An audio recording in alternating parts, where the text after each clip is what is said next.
Amen. Dale?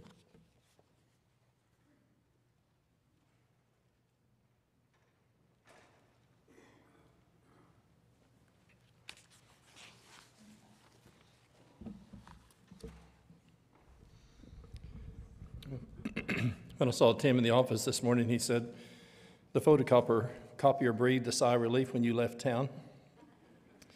They hadn't been feeding it very well, though. It nearly ate the first page, but thankfully it didn't get jammed, or I would have been in a jam. So anyway, this last May was 50 years from our first visit to Australia as university students. Kent, my brother Russell Wright from Choctaw, and Steve Gregg at that time from Lawton. I went with him, and so it's always a blessing to be able to go. Only the Lord knows for sure. The rough count was this was the 47th trip, and we were checking in Sunday night, and for some reason, United did not want to fly into Houston with hurricanes coming in, and they couldn't get us out until 5 days later. So our daughter-in-law is a travel agent, and she said, if you're on the first American flight in the morning, you'll only need to spend 14 hours in the Los Angeles airport before you take off that night. And for a preacher with books and a laptop, there's worse things that can happen to you than having 14 hours to study and to read and prepare. And so we're able to make the trip, and it's always a blessing to be with family and kids and also grandkids at this time. We're in the second letter of John, and I want to start by kind of going back and tying some things together, even first in the Old Testament and then with the Gospel of John. But this instruction in abiding in the teaching of Christ is something that's very central to what is going to be talked about in this letter. And when you read the New Testament, there's sometimes these very specific direct quotations from the Old Testament, and I just listed two of them. Matthew 1:21 through 23. She shall bear a son, you will call his name Jesus. He will save his people from their sins. All of this took place to fulfill what the Lord had spoken by the prophet. Behold, a virgin shall conceive, bear a son. They will call his name Emmanuel, God with us. So 15 times in the book of Matthew, this word fulfill is used, and there's just a very specific quotation, a reference to the Old Testament. A second one, Matthew 3:3, for this is he who was spoken of by the prophet Isaiah when he said, the voice of one crying in the wilderness, prepare the way of the Lord and make his path straight. So there's times that we'll get just a very specific direct quotation.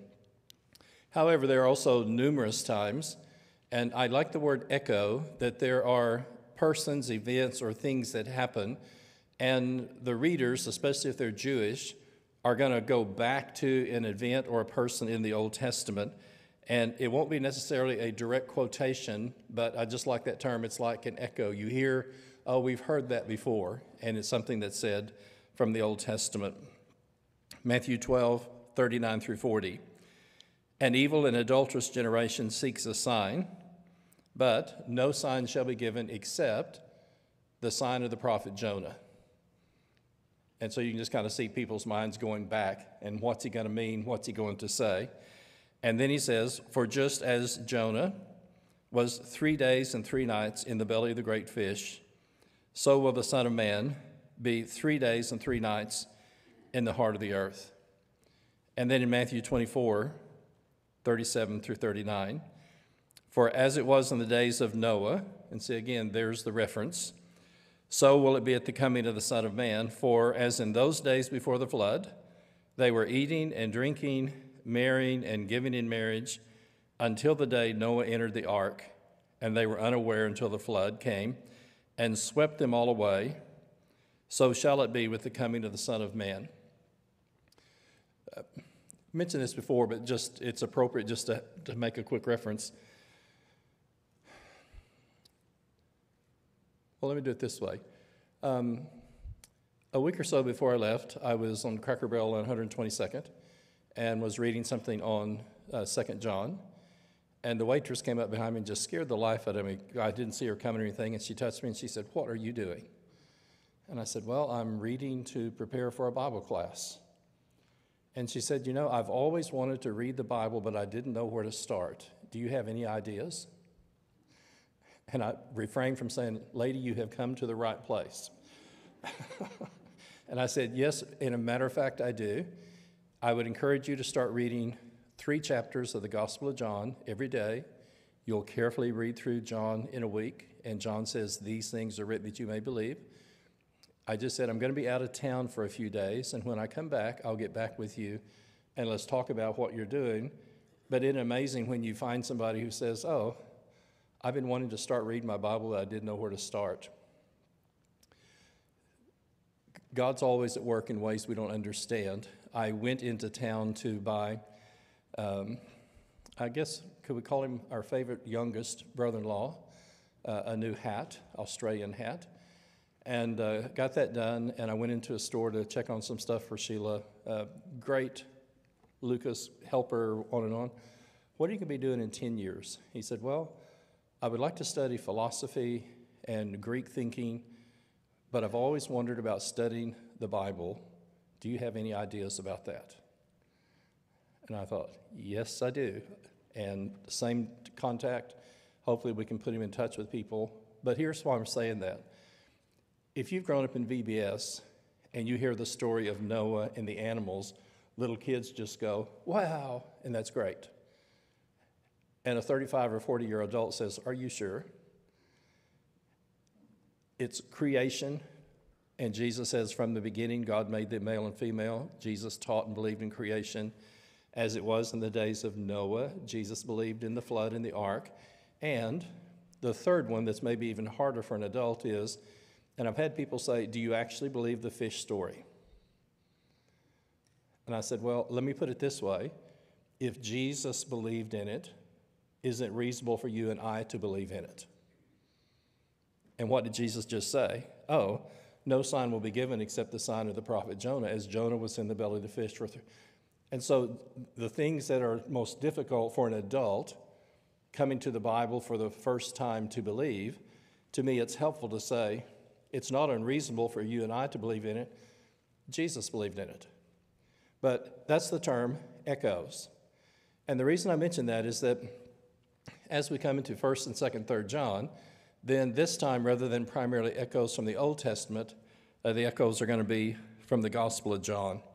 So if you have your outline on number 3, in the letters of 1st, 2nd, 3rd John, we continue to hear echoes of passages, ideas, and concepts that are introduced in the Gospel of John. And so, for example, life.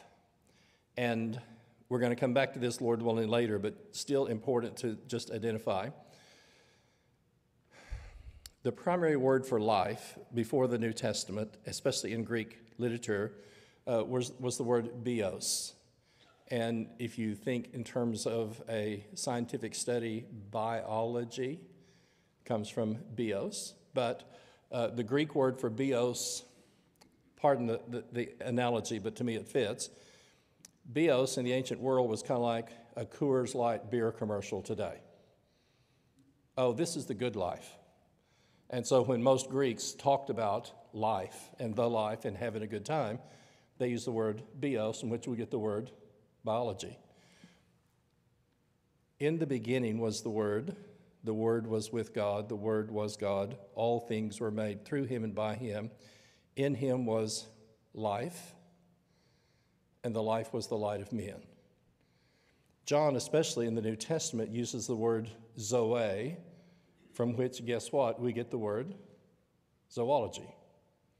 And so when John starts talking about life, one of my older teachers said once, there were some words you couldn't baptize enough to use them in the New Testament. And so rather than doing the bios, the good life thing, then John's going to start using this term zoe, and very quickly then he uses the word eternal. And in English, and appropriately, when we hear eternal, we're thinking of length in time. But what John is going to mean about eternal has to do with a depth and a quality.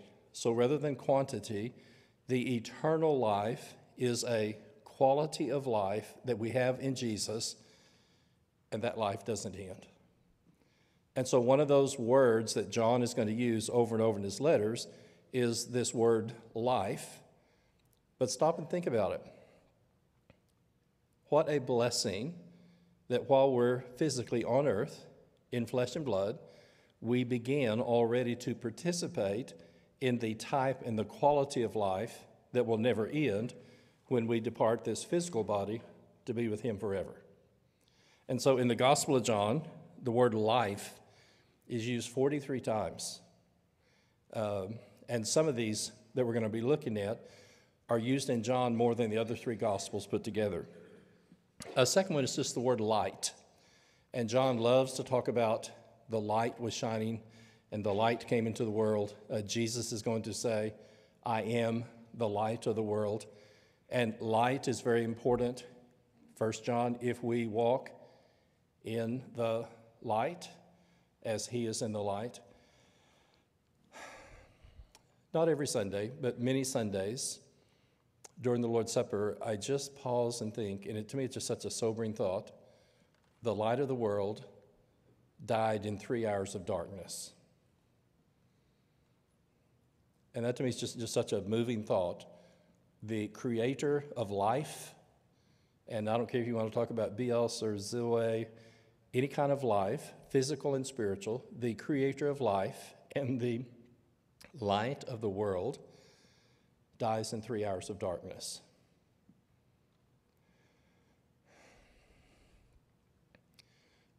I'm confident that there are many things about our salvation that we will more fully appreciate when we get to the other side. And the sense of the logos, the word, life, light. And then the third word that's going to be used over and over again is the word love. And love is less an emotion, and it's more of a commitment. Love is less a feeling, and it's more of a conscious decision, a way to act. And we, in 1 John, are going to love. Why? Because he first loved us. And in Jesus, we have the perfect example of how to love the unlovable. Love is easy with people who love us. Love is more challenging with critics and even sometimes enemies. And these three words are going to be very foundational in the gospel, and they will be used repeatedly as we work through the letters because they're so important there. One of the things, and we mentioned this again earlier, but it's nice to be reminded. A lot of times when I open the Gospel of John, I just stop and think, and the count varies, but up to only 7%, and some will say as high as 10% of Matthew, Mark, and Luke is in John. Let me say it the other way. 93% of what we have in John is not in Matthew, Mark, and Luke. You can hardly tell the same story and the same events and then just use such totally different terminology, such totally different words. And this is just my conviction, and other people have used other things. But that's why when someone is just first of all trying to come to the Lord, I love the Gospel of John because of the pictures, because of the terminology, because of the visual way he presents the Son of God. And John uniquely observes the ministry of Jesus because he's one of the inner three. And even on the Lord's Supper, he's the one who's leaning back against the Lord. And so from that very close relationship of love, then John is going to write and talk about these things, first of all in the gospel. And then when you notice number 4, we have found out in 1 John, and again, this is my term, it's not a New Testament term, but I think it helps us understand. After John has left the churches that he's writing to or association with them, an invasion has taken place. False teachers have come in, and we'll hear the terms deceivers, false prophets, and again, liars, deceivers, antichrist. And so in 1 John 4:1, and this warning is going to be carried over into 2 and 3 John, beloved, do not believe every spirit, but test the spirits to see whether they are from God. For many false prophets have gone out into the world. Thankfully, I've only had to do this maybe 3 times. It's a real challenge to confront a false teacher because in their minds, they're not false teachers. Some of the most contentious and divisive people I've ever dealt with would write back and say, oh, I'm defending the faith and I'm being persecuted for righteousness' sake. And one of the typical things that you'll hear from these people is, do not judge, lest ye also be judged. Leave me alone. Don't say anything about me. Don't judge me. And I quietly say, I'm not judging, but I am a fruit inspector. By their fruits you shall know them. And I want to say, as a fruit inspector, you stink, but you don't say that. But you can just see they're very divisive and very defensive and very manipulative. And the situations we've worked in, these people come into the church, and I'm using my word, cultivate. They immediately try to find the youngest, the least immature, the people who are moldable, and they gradually start cultivating these people, not for the Lord's purposes, but for their own. And so this invasion has taken place. And so not only are they having a bad influence, in 1 John you'll hear 7 times, well, if anyone says, well, guess what? Someone is saying that. And that's why I still love the analogy that reading New Testament letters like listening to half of a phone conversation. And rather than giving them credit for who they are and what they're doing, John just says, oh, if anyone says, I have not sinned, he's a liar and the truth isn't in him.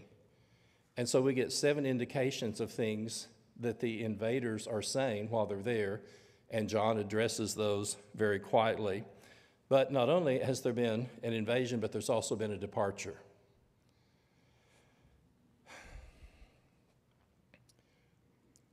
One situation took place mainly after we had left, but people from the Boston movement, however you want to describe that today, were there. And they would come to a church and they only wanted the young, financially blessed professionals. You're too old. You're too old. You may not make enough money. But they would go from church to church and then try to identify who are the most financial, successful in the world, young people, and they would start cultivating them to pull them away from the Lord's church. And so John is going to see something very similar, and you'll see this in 1 John 2:19. They went out from us, but they were not of us. They would have continued with us, but they went out that it might become plain that they're not of us. So in this case, one of the hallmarks of these false teachers was that there's a denial that Jesus had fully come in the flesh. And a part of what happens in a lot of Greek philosophy, and we're talking about Plato and Aristotle and these other guys, was that there was a general feeling that the flesh was evil and bad, and the spirit was that which was holy and good. And there were false teachers who came in who wanted to admit that Jesus was divine, but they did not want to admit, oh, he was flesh. And it is in the becoming of flesh that Jesus is involved in revealing the Father. 1 John 4:2 and 3. By this you know the Spirit of God. Every spirit that confesses Jesus Christ has come in the flesh is from God. And the ones who do not are not from God. This is the spirit of the Antichrist. So here's the echo in John Gospel. The Word became flesh and dwelt among us. And Jesus became flesh in order to reveal the Father. If you had the outline, we're on the back of the first page. The word reveal, and this is in John 1:18, has various ways to describe and explain, to make known, to reveal, to interpret, to talk about, to describe. And it's actually a word that's kind of used in hermeneutics, the study of Scripture.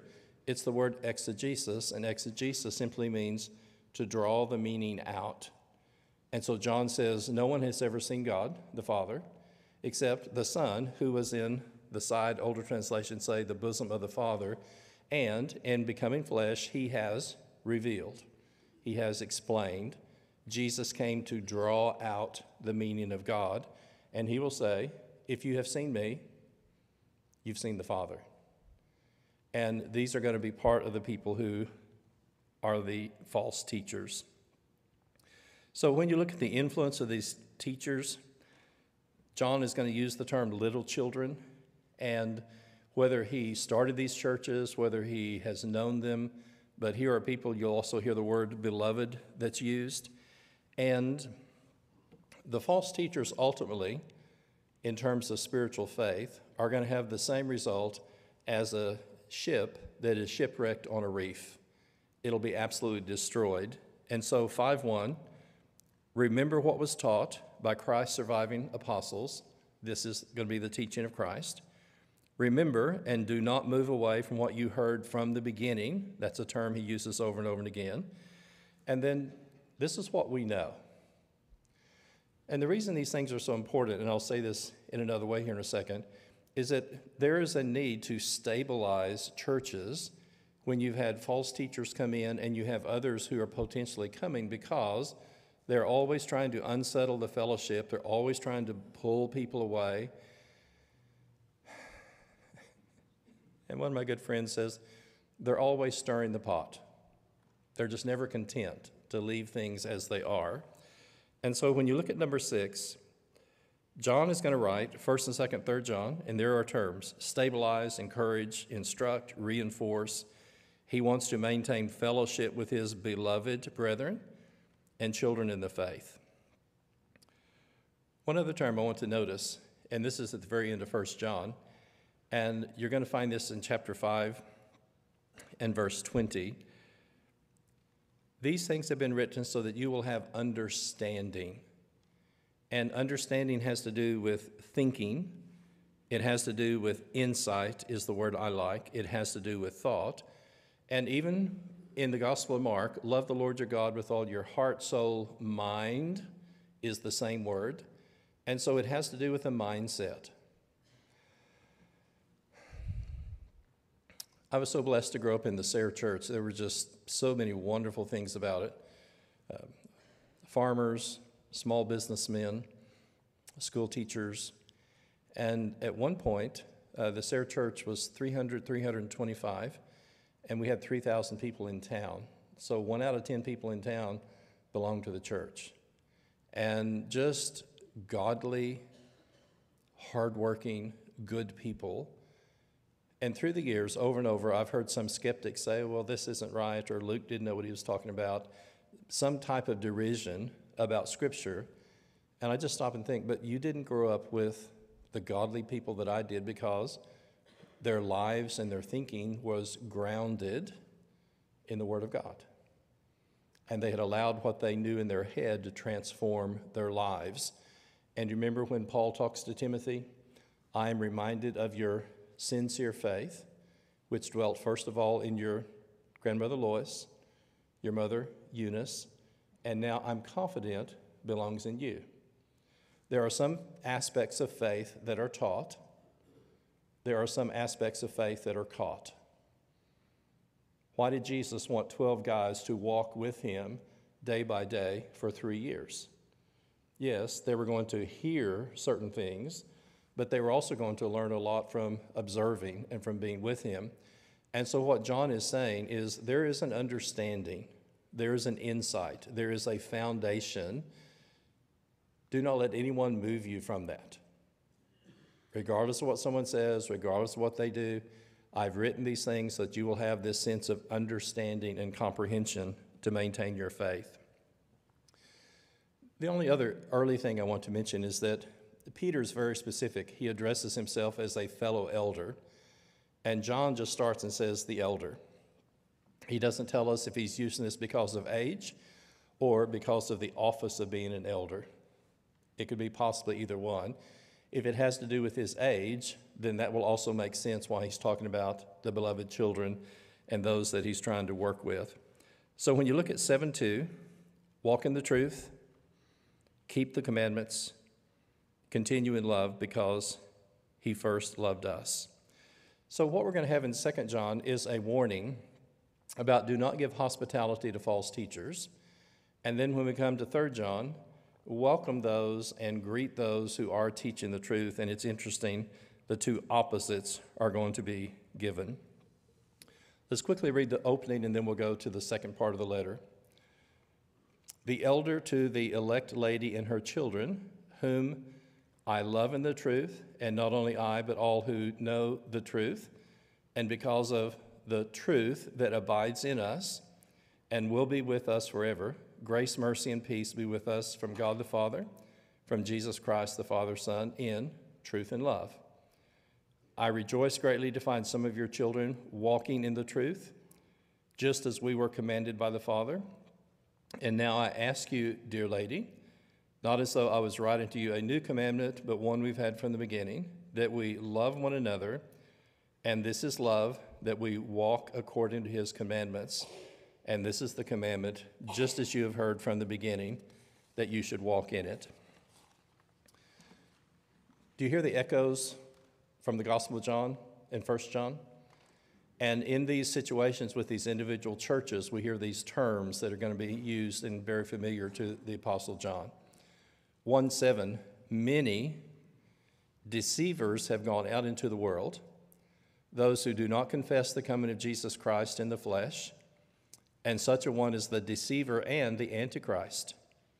Watch yourselves so you may not lose what we have worked for, but you may win a full reward.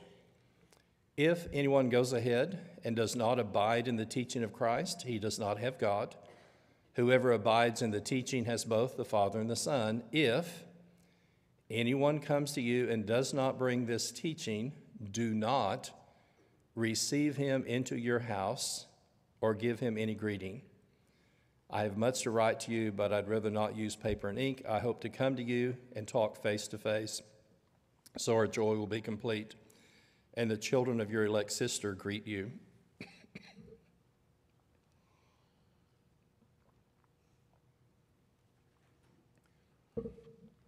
When you look at the description of the false teachers, especially in 1 John, liars, deceivers, antichrists, children of the devil, murderers, and false prophets. Can you just imagine the disruption that these kind of people will be in a local church and the attempt that they're going to be to win people over? But when I was looking at this, each one of these characteristics is a characteristic of Satan. And in a sense, these people are Satan's henchmen, Satan's workers. And you'll see this, that there are some people who will function in the manner of Satan. So I just listed this at the bottom. Satan is a liar and the father of lies, John 8:44. Revelation 2:9, the deceiver of the whole world. He is the one in Mark 1:13 who tempted Jesus. 1 Timothy 1:20, I have handed Hymenaeus and Alexander over to Satan that they may learn to blaspheme. John 8:44, you are of your father the devil, and your will is to do your father's desire. He was a murderer from the beginning and does not stand in the truth. Revelation 20:10, the devil had deceived them, and they were thrown into the lake of fire, and they were false prophets. So when you look on the back page, look at the exhortations. Watch yourselves. When this infiltration either comes or continues, watch yourselves. Keep yourselves in the faith. Obey the commandments. Do not let these people disrupt you. So watch yourselves. Secondly, watch out for those who are on the outside. If anyone does not abide in the teaching of Christ, he does not have God. Here's a verse that's very important in another context, but Paul's speaking to the Corinthians, 1 Corinthians 4 and verse 6. I've applied these things to myself and Apollos for your benefit, brothers, that you may learn not to go beyond what is written. And these are all saying basically the same thing. What the apostles wrote down, what Jesus taught, the standard is what you're to follow, and everything else comes from the deceiver. Instructions about hospitality. If they do not bring this teaching, do not receive him into your house or give him greeting. There were inns and places to stay, but there's nothing like our modern motels and hotels. And most traveling Christian ministers, evangelists, were put up by people in the church. After my freshman year, I'd gone home to the farm quite happy. I got a call. Oh, there's a church in Childress, Texas that's looking for someone for the summer. Would you consider doing that? So I went and accepted the job. The only problem was there was no room in the inn. They made announcements. They checked with the newspaper. There was not one apartment room or anything to hire. So what do? You put a sheet up and say, would you keep him for a week at a time? So one of the benefits of living with the church a week at a time is that you find out an awful lot about the church that you wouldn't have found out in your own room.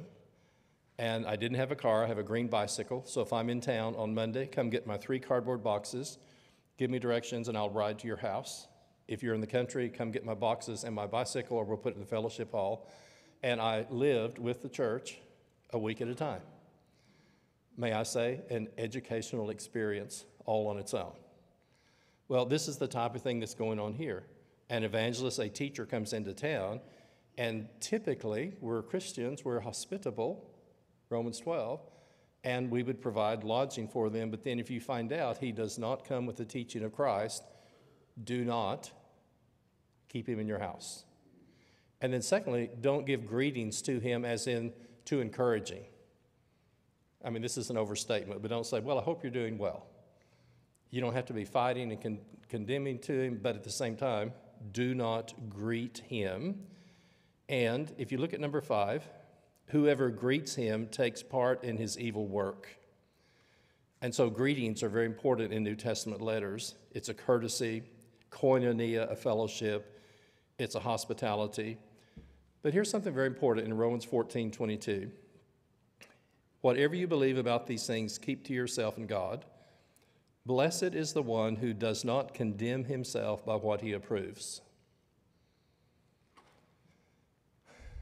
I'll try to say this tactfully. I've known people who've believed something about a given teaching all of their life until one of their kids is no longer living that way, and they completely change something that they've believed for 20 or 30 years. You've seen that, haven't you? And for some reason, they're more interested to justify what their children are doing than holding on to the truth. I've known other people who've said, no, this is the truth. You're not living by the truth. I still love you as a person, but I can't accept what you're doing. I can't wish you well in what's going on. Blessed is the one who does not condemn himself by what he approves. And in a culture and in a small church that is normally involved in hospitality, then these are very important instructions involving those who do not believe and bring the teaching of Christ. So John will close the letter with a metaphor. The lady and her children is a reference to the church, and he sends greetings from the church he's worshiping in. The children of your elect sister greet you. So he refers to the church as sister and those who belong to it as their children. And what's important is that a letter functions in the place of face-to-face contact. There's more to write, but I really would rather talk with you. And here's an expression from Paul, 2 Corinthians 10. They say his letters are weighty and strong, but his body presence is weak. His speech is of no account. Let such a person understand that what we say by letter when we are absent, we will do when we are present. So not being able to be there personally, then John writes 2 John to give these very specific instructions which are consistent with his life and his teaching. Here's even a whole series of lessons, but I'm in an Old Testament theology class, and the teacher just made the comment. He said, the one single most distinctive aspect of the Old Testament compared to all the literature in the world around it is the term joy. And how often when people are worshiping and obeying God, and they rejoice in the creation, and the evening and the morning, the sunrise and the sunset, shout for joy. And that sense of joy, proper relationship with God, opens and closes this short letter. Here's the echo, John 15:11. I have spoken to you that my joy may be in you and that your joy may be full. And then here's 1 John. We are writing these things so that our joy may be complete. I rejoice greatly that some of your children are walking according to the truth. And the reason the teaching about abiding in the doctrine of Christ, testing the spirits, do not let false teachers into your house or give them greeting, are important because of the disruption that they would bring to that family and ultimately to the whole church. And how does the letter close? 1:12. I hope to come to you and talk face to face so that our joy may be complete.